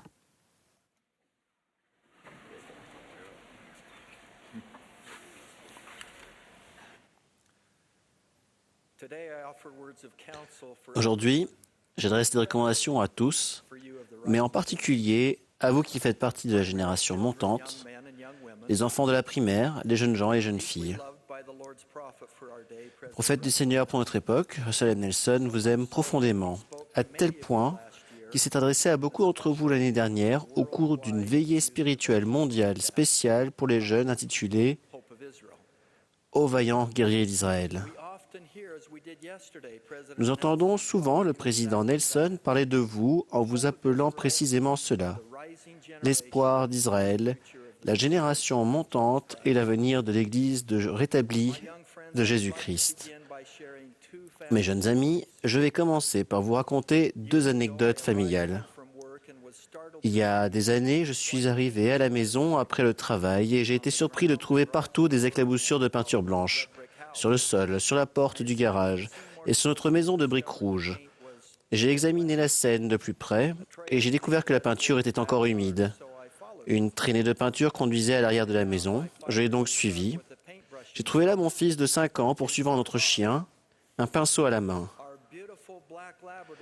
Notre beau labrador noir était à moitié peint en blanc. « Qu'est-ce que tu fais » ai-je demandé d'une voix vive. Mon fils s'est arrêté, m'a regardé, a regardé le chien, a regardé le pinceau d'où goûtait de la peinture blanche et a dit « Je veux juste qu'il ressemble au chien tacheté de noir dans le film. Tu sais, celui où il y a 101 dalmatiens. » J'aimais notre chien, je le trouvais parfait, mais ce jour-là, mon fils voyait les choses autrement. Ma deuxième histoire concerne le grand-oncle Grover, qui vivait dans une maison à la campagne, loin de la ville. L'oncle Grover se faisait très vieux. Nous pensions que nos fils devaient le rencontrer avant qu'il meure. Nous avons donc fait le long trajet en voiture jusqu'à son humble maison un après-midi. Nous nous sommes assis avec lui pour bavarder et le présenter à nos fils. Après quelques instants de conversation, nos 2 jeunes garçons, qui devaient avoir 5 et 6 ans, ont voulu aller dehors pour jouer. Entendant leur demande, l'oncle Grover s'est penché en avant pour leur parler face à face. Son visage était si usé par le temps et méconnu que les garçons avaient un peu peur de lui. Il leur a dit d'une voix rauque « Faites attention, il y a plein de putois là-bas. » Entendant cela, les uns et moi avons été plus qu'étonnés. Nous avions peur qu'il se fasse asperger par un putois. Les garçons sont bientôt sortis jouer, tandis que nous poursuivions notre conversation. Plus tard, quand nous sommes montés dans la voiture pour retourner chez nous, j'ai demandé aux garçons « Avez-vous vu un putois ?» L'un d'eux a répondu « Non, nous n'avons pas vu de putois, mais nous avons vu un chat noir avec une bande blanche sur le dos. » Ces histoires concernant des enfants innocents, découvrant quelque chose de la vie et de la réalité, peuvent faire sourire chacun de nous, mais elles illustrent aussi un concept plus profond. Dans l'histoire, notre jeune fils avait un beau chien comme animal de compagnie. Malgré cela, il a pris un pot de peinture et, à l'aide d'un pinceau, a décidé de le transformer à sa guise. Dans la deuxième histoire, les garçons étaient parfaitement inconscients de la menace malodorante à laquelle ils s'exposaient en trouvant un putois. Incapables de reconnaître ce qu'ils avaient effectivement rencontré pour ce que c'était, ils couraient le risque de subir des conséquences malheureuses. Ce sont des histoires d'erreurs sur l'identité où l'on suppose qu'une chose en est une autre. Dans chaque cas, les conséquences étaient mineures. Toutefois, nombreux sont ceux aujourd'hui qui sont aux prises avec les mêmes problèmes, à une échelle beaucoup plus grande. Ils sont soit incapables de voir les choses telles qu'elles sont réellement, soit insatisfaits de la vérité et essayent de la recréer. De plus, il y a des forces en jeu de nos jours conçues intentionnellement pour nous éloigner de la vérité absolue. Ces tromperies et ces mensonges vont bien au-delà des innocentes erreurs sur l'identité et ont souvent des conséquences désastreuses. Satan, le père des mensonges et le grand imposteur, voudrait que nous remettions en question les choses telles qu'elles sont réellement et que nous ignorions les vérités éternelles ou que nous les transformions en quelque chose qui paraisse plus plaisant. Il fait la guerre au sein de Dieu et a passé des millénaires à calculer et à exercer sa capacité de persuader les enfants de Dieu de croire que le bien est le mal et que le mal est le bien. Il s'est forgé la réputation de quelqu'un qui peut convaincre les mortels que les putois ne sont que des chats et qu'en utilisant de la peinture, on peut transformer un labrador en dalmatien. Voyons à présent un exemple de ce même principe dans les Écritures, que Moïse, prophète du Seigneur, a été confronté à ce même problème. Moïse fut enlevé sur une très haute montagne, il vit Dieu face à face et parla avec lui. Dieu enseigna à Moïse son identité éternelle. Bien que Moïse fût mortel et imparfait, Dieu lui enseigna qu'il était à l'image de son Fils unique et que son Fils unique serait le Sauveur. Dans cette vision grandiose, Moïse vit Dieu. Il apprit aussi quelque chose d'important sur lui-même. Bien que mortel, il était un fils de Dieu. Écoutez attentivement ce qui s'est passé quand cette vision merveilleuse s'est refermée. Et il arriva que Satan vint le tenter, disant, « Moïse, fils de l'homme, adore-moi. » Moïse répondit courageusement, « Qui es-tu? Car voici, je suis un fils de Dieu, à l'image de son Fils unique, et où est ta gloire pour que je t'adore? »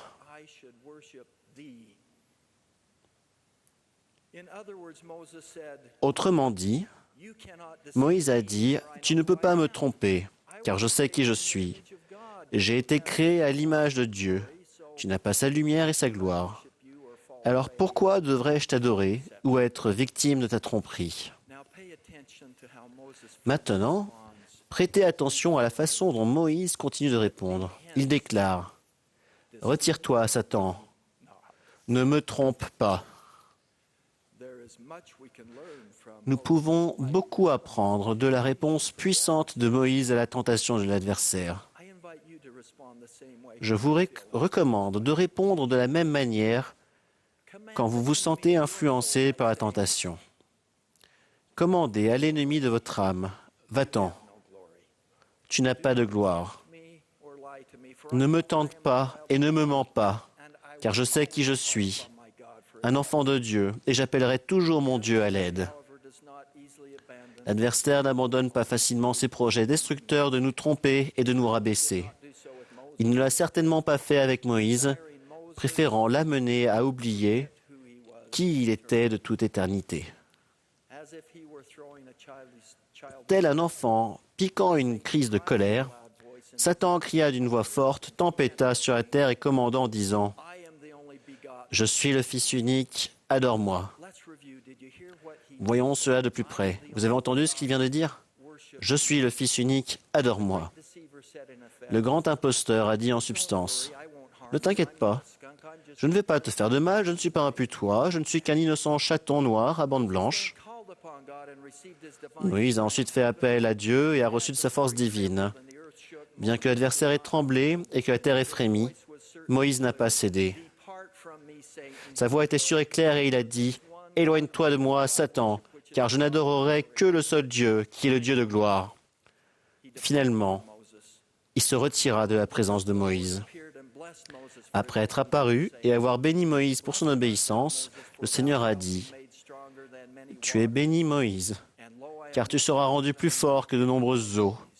Et voici, je suis avec toi jusqu'à la fin de tes jours. » La résistance de Moïse face à l'adversaire est un exemple vif et édifiant pour chacun de nous, à quelque étape de la vie que nous soyons. C'est un message puissant pour vous personnellement, pour savoir quoi faire quand il essaye de vous tromper. Car, comme Moïse, vous avez reçu le don de l'aide divine. Comment pouvez-vous trouver cette aide divine, comme Moïse l'a fait, et ne pas être trompé ou succomber à la tentation? Un canal clair d'aide divine a été réaffirmé dans cette dispensation par le Seigneur lui-même quand il a dit « C'est pourquoi, moi, le Seigneur, connaissant la calamité qui s'abattra sur les habitants de la terre, j'ai fait appel à mon serviteur Joseph Smith fils, lui ai parlé du haut des cieux et lui ai donné des commandements. » Pour le dire plus simplement, le Seigneur, qui connaît la fin dès le commencement, connaît les difficultés particulières de notre époque. C'est pourquoi il nous a fourni un moyen de résister aux difficultés et aux tentations dont un grand nombre résulte directement des influences trompeuses de l'adversaire et de ses attaques. Le moyen est simple. Par l'intermédiaire de ses serviteurs, Dieu nous parle, à nous, ses enfants, et nous donne des commandements. Nous pourrions reformuler le verset que je viens de citer de la manière suivante. Moi, le Seigneur, ai fait appel à mon serviteur Russell M. Nelson, lui ai parlé du haut des cieux et lui ai donné des commandements. N'est-ce pas une vérité exaltante? Je rends un témoignage solennel que le Seigneur a parlé véritablement avec Joseph Smith du haut des cieux en commençant par la première vision. Il parle aussi au président Nelson à notre époque. Je témoigne que Dieu a communié avec les prophètes d'autrefois et leur a donné des commandements conçus pour conduire ses enfants au bonheur dans cette vie et à la gloire dans la suivante. Dieu continue de donner des commandements à notre prophète vivant aujourd'hui. Les exemples abondent. L'enseignement de l'Évangile appliqué au foyer et affirmé par l'Église. Le service pastoral ayant remplacé l'enseignement au foyer et le programme des instructrices visiteuses. Les modifications apportées aux procédures et aux ordonnances du Temple. Les nouveaux programmes de développement pour les enfants et les jeunes. Je m'émerveille de la bonté et de la compassion de notre Père céleste aimant et de son Fils Jésus-Christ, qui a rétabli l'Église du Sauveur sur la terre et a appelé un prophète à notre époque. Le rétablissement de l'Évangile de Jésus-Christ fait contrepoids aux temps difficiles par la plénitude des temps. L'obéissance aux commandements donnés à notre prophète est essentielle non seulement pour éviter l'influence du maître de la tromperie, mais aussi pour connaître la voie et le bonheur durable. La formule divine est assez simple. La justice ou l'obéissance aux commandements apportent des bénédictions qui nous apportent le bonheur ou la joie. Néanmoins, de la même manière qu'il a essayé de tromper Moïse, l'adversaire cherche à vous tromper. Il a toujours faim d'être quelque chose qu'il n'est pas. Il essaye toujours de cacher qui il est vraiment. Il affirme que l'obéissance vous rendra misérable et vous privera du bonheur. Connaissez-vous certaines des astuces qu'il emploie pour tromper? Par exemple, il travestit les conséquences destructrices des boissons alcoolisées et des substances illicites et il suggère au contraire qu'elles procurent du plaisir. Il nous plonge dans une multitude d'éléments négatifs qui peuvent exister sur les réseaux sociaux, comme des comparaisons décourageantes et une réalité idéalisée. De plus, il camoufle d'autres contenus destructeurs et sombres que l'on peut trouver en ligne, tels que la pornographie, les attaques ouvertes contre autrui via le harcèlement en ligne, et sème de fausses informations et la peur dans notre cœur et notre esprit. Il murmure avec ruse. Contentez-vous de me suivre et vous serez heureux, c'est certain. Les paroles écrites il y a tant de siècles par un prophète du livre de Mormon sont particulièrement pertinentes pour notre époque. La méchanceté n'a jamais été le bonheur. Puissions-nous reconnaître les tromperies de Satan pour ce qu'elles sont. Puissions-nous résister et voir clair dans les mensonges et les influences de celui qui cherche à détruire notre âme et nous ravir notre joie présente et notre gloire future. Mes chers frères et sœurs, nous devons rester fidèles et vigilants, car c'est le seul moyen de discerner la vérité et d'entendre la voix du Seigneur par l'intermédiaire de ses serviteurs. L'Esprit dit la vérité et ne ment pas. Ces choses nous sont manifestées clairement pour le salut de notre âme. Car Dieu l'a dit aussi aux prophètes d'autrefois. Nous sommes les saints du Dieu Tout-Puissant, l'espoir d'Israël. Allons-nous chanceler? Craindre et prier sous sa loi? Non. Bras, force et cœur, de même ardeur, Dieu nous aidant, nous serons vainqueurs. Je témoigne personnellement du Saint d'Israël, à savoir Jésus-Christ. Je témoigne de son amour, de sa vérité et de sa joie indéfectible qui sont rendues possibles par son sacrifice infini et éternel. Si nous obéissons aux commandements, nous serons toujours conduits dans la bonne direction. Nous ne serons pas trompés. Au nom sacré de notre Sauveur Jésus-Christ. Amen.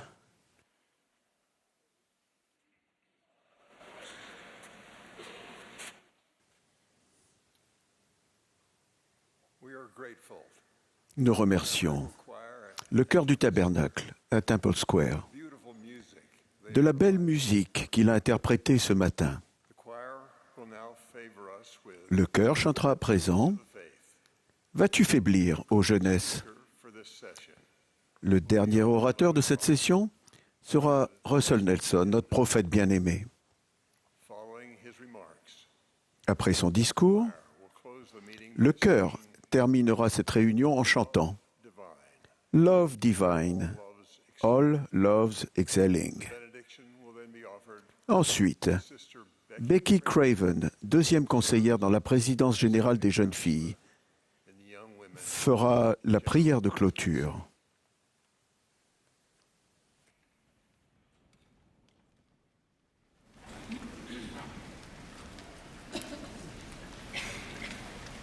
All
My dear brothers and sisters, Mes chers frères et sœurs, merci de tout ce que vous faites pour rassembler Israël des deux côtés du voile, fortifier votre famille et être une source de bénédiction pour les nécessiteux. Merci de vivre en véritable disciple de Jésus-Christ. Vous connaissez ces deux grands commandements. Aimez Dieu et aimez votre prochain.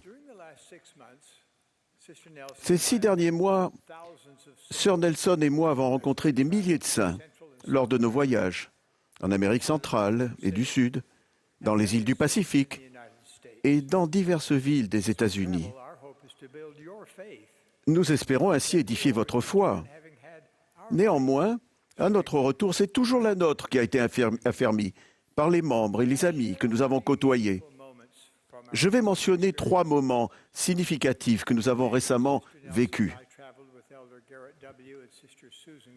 En mai, Sœur Nelson et moi nous sommes rendus avec Gerrit et Susan Gong dans le Pacifique Sud. Pendant que nous étions à Auckland, en Nouvelle-Zélande, nous avons eu l'honneur de rencontrer des imams de 2 mosquées de Christchurch, où, à peine 2 mois auparavant, des fidèles innocents avaient été abattus dans un acte d'une violence horrible. Nous avons présenté nos condoléances à ces frères d'une autre religion et avons réaffirmé notre engagement mutuel envers la liberté religieuse. Nous avons également offert de la main-d'œuvre bénévole et une aide financière modeste pour rebâtir leur mosquée. Notre rencontre avec ces dirigeants musulmans était pleine de tendres expressions de fraternité. En août, accompagnés de Quentin et de Mary Cook, Sœur Nelson et moi avons rencontré à Buenos Aires, en Argentine, des personnes qui, pour la plupart, ne sont pas de notre foi et dont la vie a été transformée par des fauteuils roulants fournis par Latter-day Saint Charities. La reconnaissance et la joie qu'ils ont exprimées pour leur mobilité retrouvée nous a touchés. Un 3e moment précieux s'est produit il y a à peine quelques semaines à Salt Lake City. Il faisait suite à une lettre unique que j'ai reçue pour mon anniversaire de la part d'une jeune fille de 14 ans que j'appellerai Marie.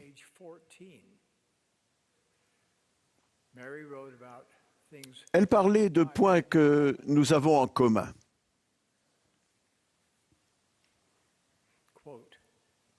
Je cite, « Vous avez 10 enfants. Nous avons 10 enfants. Vous parlez mandarin. 7 des enfants de ma famille, dont moi, avons été adoptés de Chine. Le mandarin est donc notre langue maternelle. Vous êtes chirurgien cardiologue. Ma sœur a eu 2 opérations à cœur ouvert. Vous aimez avoir 2 heures de réunion à l'église.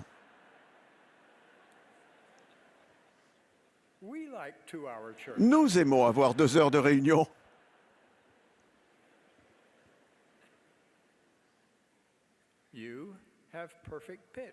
Vous avez l'oreille absolue. Mon frère a aussi l'oreille absolue.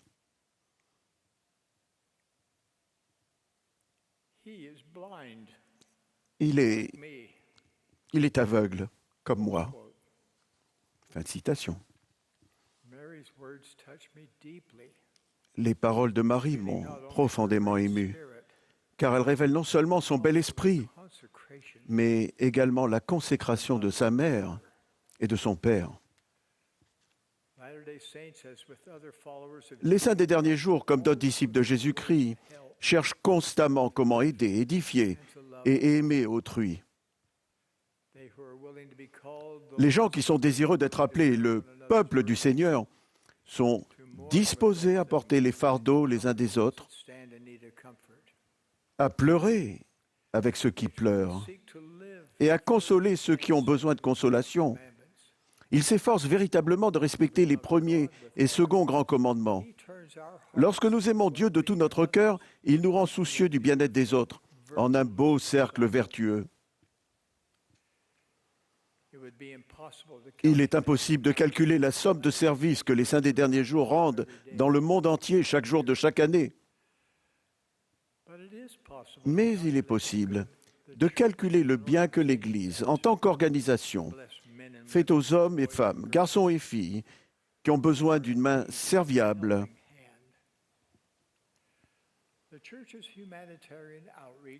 Le lancement de l'aide humanitaire de l'Église date de 1984. À l'époque, un jeûne avait été organisé dans toute l'Église pour lever des fonds afin d'aider les victimes d'une sécheresse dévastatrice en Afrique de l'Est.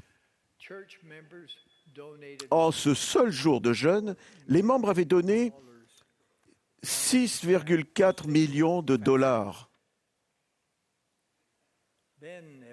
Ensuite, M. Russell Ballard et Glenn L. Pace avaient été envoyés en Éthiopie afin d'évaluer la meilleure façon d'utiliser ces fonds consacrés. Cette action s'est avérée être le début de ce qui allait être appelé plus tard Latter-day Saint Charities. Depuis, cette organisation a fourni plus de 2 milliards de dollars d'aide aux nécessiteux du monde entier.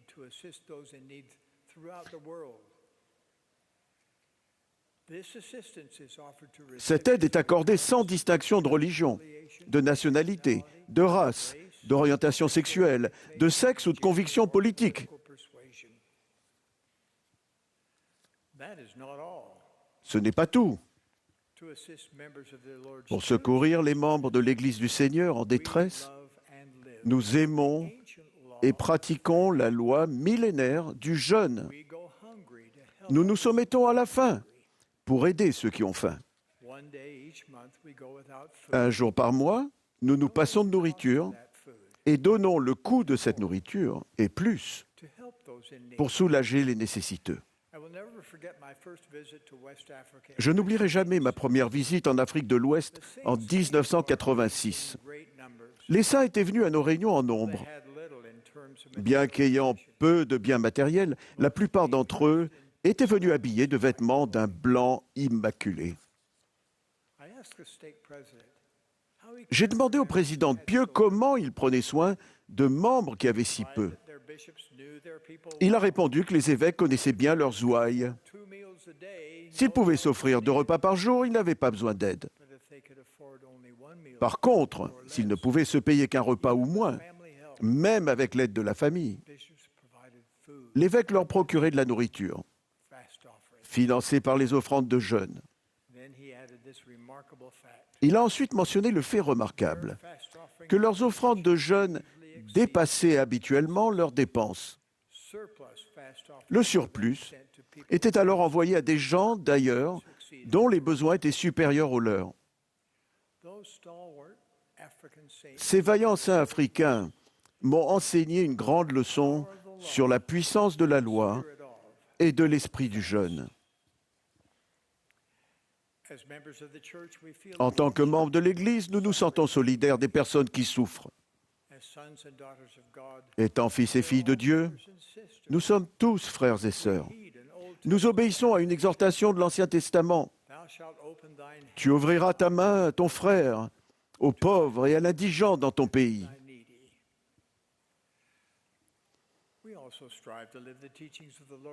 Nous nous efforçons également de respecter les enseignements du Seigneur Jésus-Christ, rapportés dans Matthieu 25. Car j'ai eu faim, et vous m'avez donné à manger. J'ai eu soif, et vous m'avez donné à boire. J'étais étranger, et vous m'avez recueilli. J'étais nu, et vous m'avez vêtu. J'étais malade, et vous m'avez visité. Toutes les fois que vous avez fait ces choses, à l'un de ces plus petits de mes frères, c'est à moi que vous les avez faites. Fin de citation. Je vais mentionner quelques exemples de la manière dont l'Église observe ces enseignements du Sauveur. Pour soulager la faim, l'Église gère 124 magasins épiscopaux de par le monde. Par leur intermédiaire, environ 400 000 commandes de nourriture sont livrées chaque année à des personnes dans le besoin.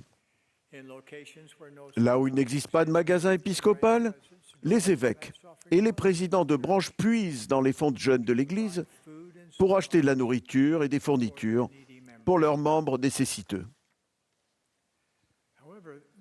Cependant, le problème de la faim ne se limite pas, loin s'en faut, à l'Église et augmente dans le monde entier. Un rapport récent des Nations Unies indique que le nombre de personnes sous-alimentées dans le monde dépasse les 820 millions, soit près d'une sur 9. Voilà un chiffre qui donne à réfléchir.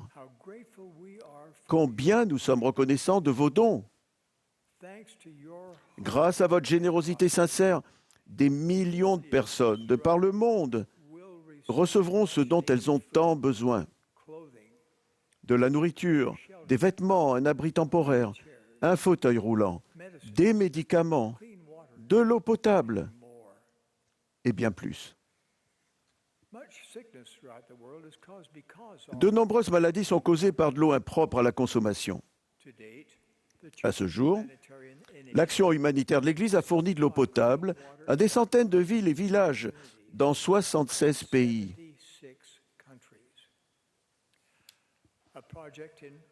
Voici un excellent exemple de projet, celui de Luputa en République démocratique du Congo.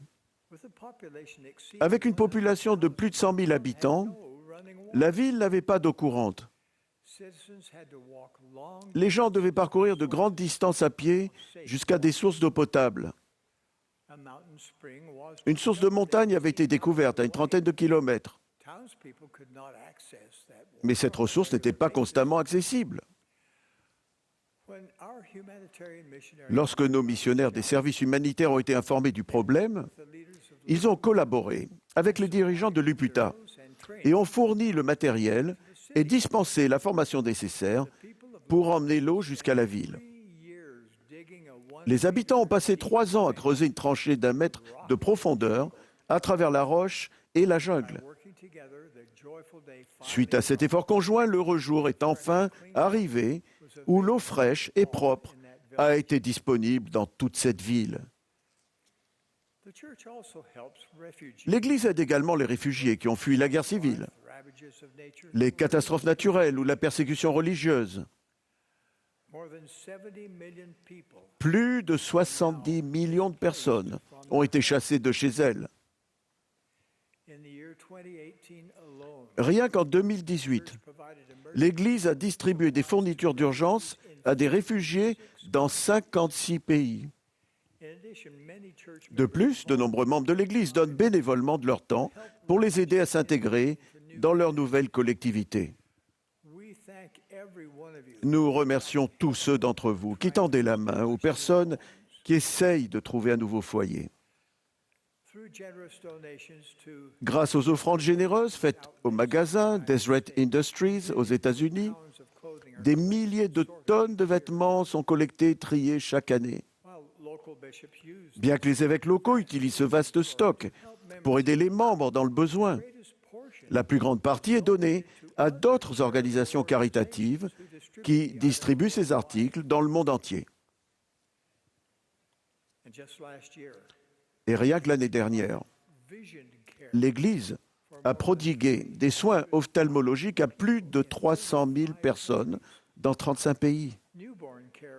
Des soins néonatals à des milliers de mères et de bébés dans 39 pays. Et remis des fauteuils roulants à plus de 50 000 personnes habitant dans des dizaines de pays. L'Église est réputée pour faire partie des premiers intervenants quand survient une catastrophe. Avant même qu'un ouragan ne frappe, les dirigeants et le personnel d'Église de l'endroit concerné élaborent des plans pour acheminer des fournitures de secours et des bénévoles.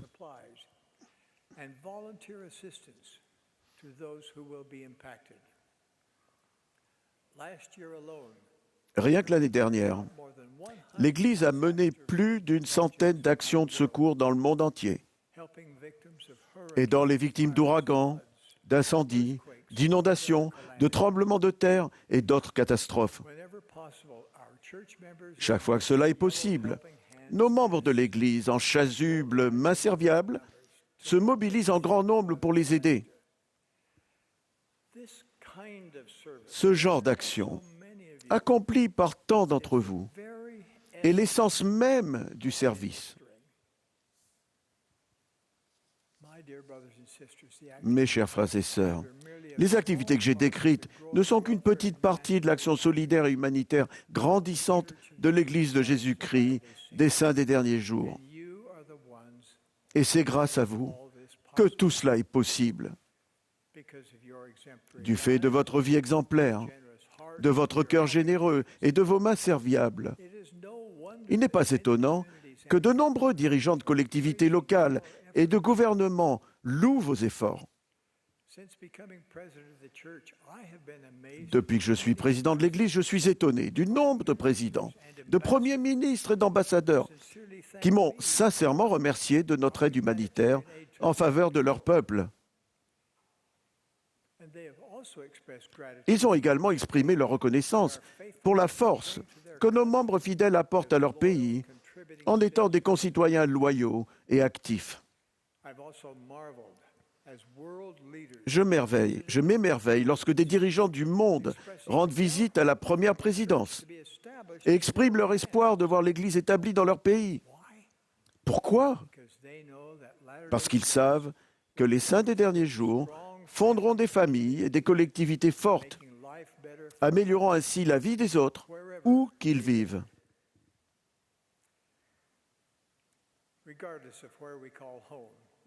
Les membres de l'Église de partout savent très profondément que Dieu est notre Père et que les hommes sont tous frères.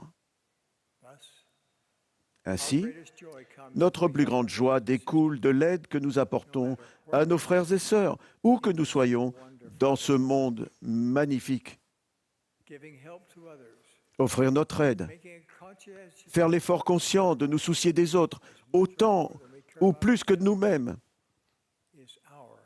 Telle est notre joie. Surtout, j'ajouterai, lorsque cela n'est pas pratique ou nous emmène à sortir de notre zone de confort, le respect du second commandement est la clé pour devenir un véritable disciple de Jésus-Christ.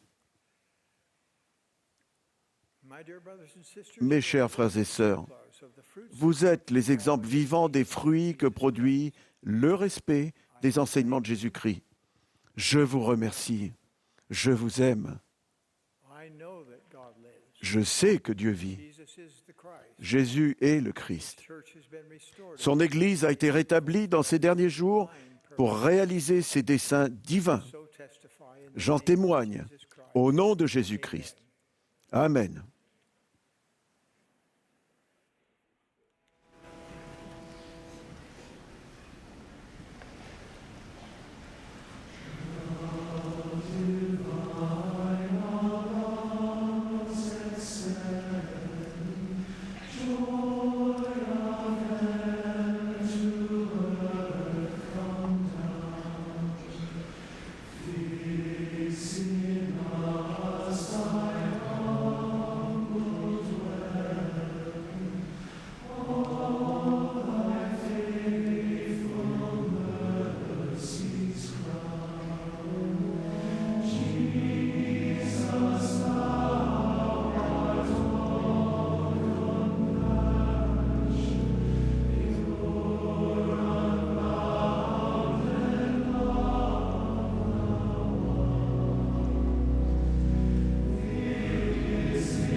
Notre bon Père éternel,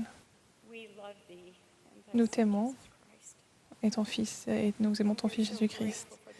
Et nous sommes si reconnaissants pour ton esprit qui s'est déversé sur nous aujourd'hui durant la conférence et ton amour également.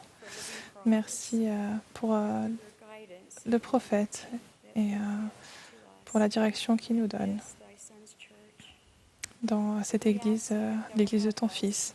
Nous te demandons de nous aider dans nos efforts, de nous aider à chercher la révélation personnelle lorsque nous servons nos frères et sœurs dans le monde.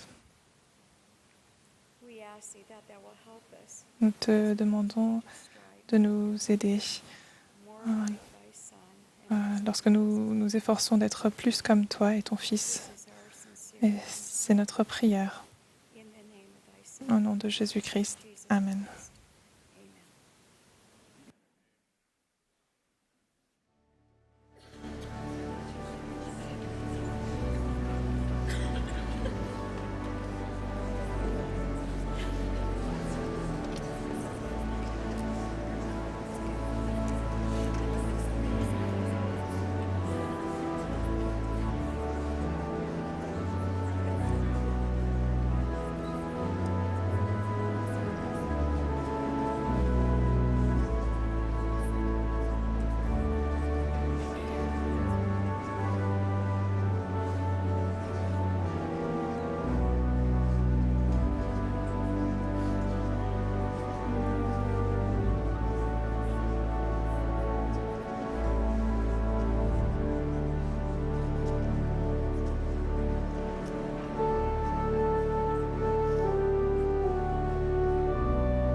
This has been a broadcast of the 180th Vous venez d'assister à une session de la 189e conférence générale d'avril de l'Église de Jésus-Christ des Saints des Derniers Jours.